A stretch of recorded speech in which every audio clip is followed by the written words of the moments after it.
Hey kid, welcome to the Gotham City classroom. Today we're going to be talking about the Penguin. We owned it. A little over 6 weeks ago, a show that I thought may never come out finally did, and it's one of the best things I've seen all year. And it's been a really good year. Also, I am going to try and keep the Penguin impressions to a minimum, but thank you for indulging me. After all, I owned it. The Penguin and his brothers have had a long road with a cancelled Arkham Asylum show, a cancelled GCPD show, and a dating sim that they haven't even been brave enough to announce and then cancel. But please make it. The Penguin follows Oswald Cobb. I don't know why they thought Cobblepot sounded too fancy, especially since I've always taken it to mean shit bucket, but whatever. This is a gross, nasty show. It is so mean-spirited, every inch of it is dripping with corruption and bloodshed, but it has also been completely perfect, so far. The Penguin has one episode left, but unless we have a Game of Thrones, Scrubs, Interns level fumble, I think we're in good hands. Good, just gross, slippery little hands. And it's not like this is just a fantastic show. It's a show that is the first big follow-up from Matt Reeves' new The Batman universe. And I don't know if you heard, but that's a really good movie. Could have at least pulled that punch, man. I did. If this show were even just okay, it would feel like a cold Gotham turd compared to that fantastic mystery thriller. But the Penguin isn't just good, it's amazing. I know I'm glazing this show a lot, but hey, they owned it!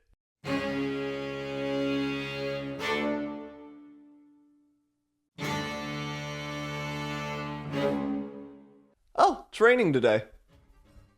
Feels like a good day to do this. The first character you need to know about in the Penguin isn't Victor, Sophia, Sal, or even the Penguin. It's Gotham. See, in the Penguin, Gotham is kind of a character in and of itself, which is an idea that no one's tried before. Obviously, Gotham is always a character, but when something does it right, and the Penguin does it really right. In the Batman, and especially in the Penguin, Gotham feels more like a real place than in any other universe. Besides, like, the Dark Knight movies, I guess, but that's just because the real place is Chicago. In the Penguin, you get to know Gotham from its beautiful flooded neighborhoods to gorgeous mob estates just outside the city. When we met this version of Gotham in the Batman, it was Halloween, and the drops on the street weren't just the constant rain, but an alive and well drug trade. A trade that takes us from the cells of Arkham Asylum to the 44 below, one that is largely controlled by one entity. Falcone! We met the Falcones in the Batman through John Turturro as the head of the family. In the Penguin, however, we mostly interact with them through Sophia Falcone. Get away from my wife! No one talk to my wife! But we'll get to Sophia. The Penguin does a fantastic job fleshing out this war of organized crime. The Falcones and Maronis both feel like real Gotham families. I can't wait to talk about everything and everyone I love in these two families, but first, Ladies and gentlemen, welcome to the Gold Summit. sometimes when you're trying to figure out what to do next, it's best to start with your problems. And no one is a bigger problem than Oswald Cobb. From the Maronis to the Falcones, the Triads, even the Sullivans, the Odessas, and hopefully soon the Mad Hatter gang, there is not a back that the Penguin has not stabbed. And Colin Farrell is doing some of the craziest shit I've ever seen. People rarely appreciate a great performance that isn't just a man screaming about his boy. And I feel like a great TV performance is even more rarely appreciated. Not only acting under a borderline torturous amount of makeup and doing a really good job, he's doing it for the length of like 4 2-hour movies.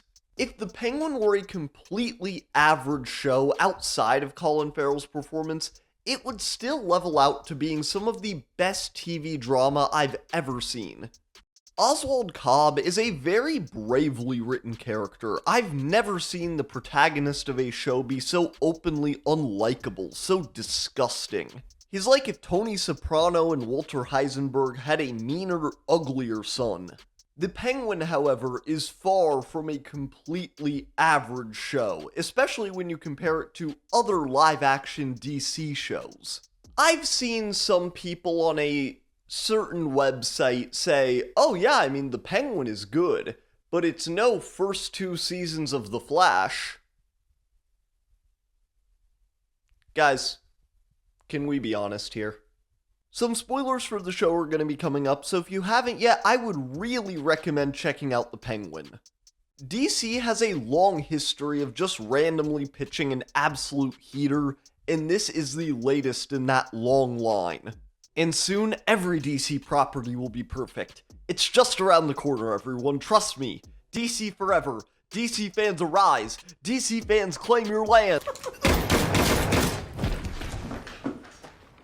If you want to know how truly mean this show is, look no further than Victor Aguilar, who fans speculated could be Victor Freeze or Victor Zaz, even though he just isn't. This is Victor Aguilar. Did you guys hear that? Victor, like countless Gotham City street youths, is lost, up a flooded street without a paddle.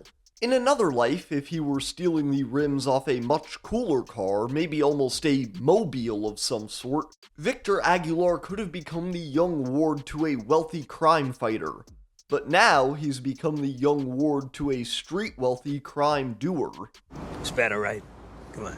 Oz may not be the worst part of Victor's life. After all, he gives him money, at least once, and the Riddler is the one who murdered his family. But Oz and Victor are the latest incarnation of a classic crime story trope, the villain's journey, where a sweet boy is infected by a totem of evil. But like in the best of these dynamics, Victor and Oz's relationship isn't just defined by a series of increasingly bad decisions. In one scene that I really enjoy, Oz teaches Victor to not apologize for his stutter. He can take his time and speak however he wants, and other people will listen. The Penguin also achieves an extremely important thing for any Batman adaptation. Supervillains are an essential part of Gotham, but before they move in, it's the families that run the city. Practically every live-action Batman thing takes after one of 2 stories: The Dark Knight Returns or The Long Halloween. In my opinion, though, most of these just pay lip service to these stories, while not capturing their real spirit. For The Long Halloween, it means that crime will be involved. For The Dark Knight Returns, it means that murder will be involved. And while The Penguin doesn't really have anything to do with The Dark Knight Returns until the super mutants show up, this show captures an essential element of The Long Halloween better than any other Batman story I've seen on screen. The Long Halloween is a changing of the guard, out with the old stuffy Scorsese characters and in with the costumed villains. And while in the Batman universe, costumes may still be in their infancy, we are seeing an end to the classic conventions of organized crime, and replacing it with capital C comic characters with schemes, origins, and honorifics. Carmine Falcone has already been taken down by the Riddler, but now the Penguin is vying for control against a new Gotham villain, the Hangman. Put your pants on, Johnny. We need to talk. Kristen Milioti as Sophia Falcone may be the only person on this show giving Colin Farrell a run for his money, but also I am not a fair judge of that due to my feelings on Sophia Falcone. Gigante, Sophia Gigante. Milioti as Sophia Gigante may be my favorite character in all of The Penguin. No other performance sees so many large and subtle changes. Plus, Oz may win overall in the makeup department, but the large puffy scars on Sophia's shoulders from her time in Arkham are always a really chilling detail. That's not the only thing on Miss Gigante's shoulders, however, as she is now attempting to usurp control of the Falcone family, partnering with Salvatore Maroni. Clancy Brown's Salvatore Maroni is one of my favorite but most normal performances in The Penguin. probably the most classic gangster character we get, a family man who loves cooking, having a code, pinky rings. But also, I just really like Clancy Brown. He's Sal Maroni, he's kinda Deathstroke, he's Mr. Krabs. And like Mr. Krabs, Sal is the head of a brutal drug operation just as dangerous as the Falcones. I'm trying to learn some enhanced interrogation tricks from him, actually. Check this out. Hey, like and subscribe or I'm gonna kill you with weapons. While Sophia may not have a costume or meta powers, she does feel like a comic book villain, with an origin taking her from the Falcone family manor to Arkham Asylum, from a criminal heiress to a criminal mastermind. Her and Salvatore working together harkens back to the changing world of the Long Halloween, until Salvatore. Spoiler alert. Look, I've been tap dancing around it for a while, but it's time to cut straight to the vig. You need to be watching The Penguin. After episode 1, I thought that this show was great, or at least had the potential to be. And every single week I've been proven wrong. It's better than great. It's gross, nasty, and fucking perfect. A show where every week you watch good people get bad and bad people get worse. You see a city escape from the hands of one criminal empire only to be picked apart by countless others, descending like vultures on a waterlogged corpse. When this show started, I was worried that Oz would become a Todd Phillips' Joker of himself, and we'd see that he's not that bad a guy. But oh my god. I knew that that was not the direction we were going after, like, episode 1, but after the latest, Oz doesn't even have a supervillain origin story. He has a horror character origin story.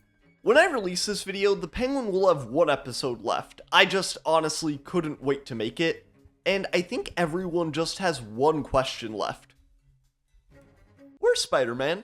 Hey kid, thank you so much for joining me as always to talk about The Penguin, but that is the video for this week, y'all. I hope you had a good time. I'm really excited to see how this show wraps up, and if a certain someone is gonna show up. We'll see. I'll see y'all next time. Goodbye.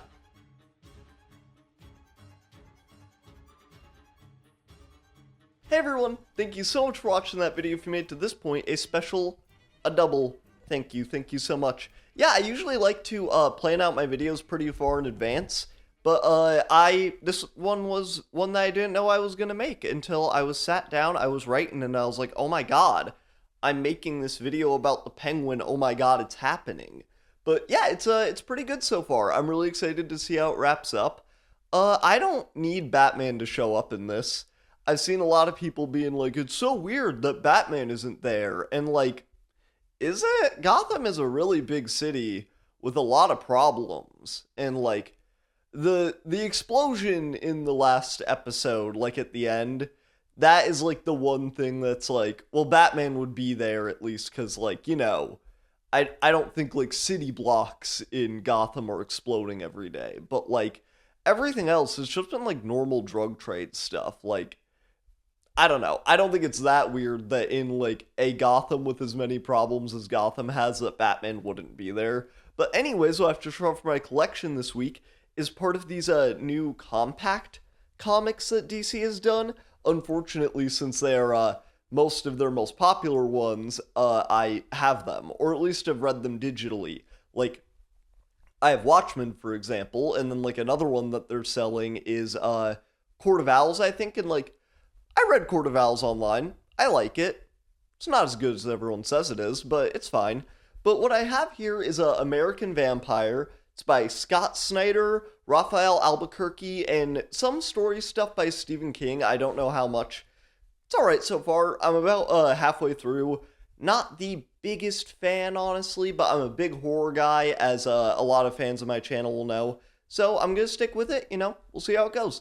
But thank you so much for joining me as always, y'all. I'll see you next time. Goodbye.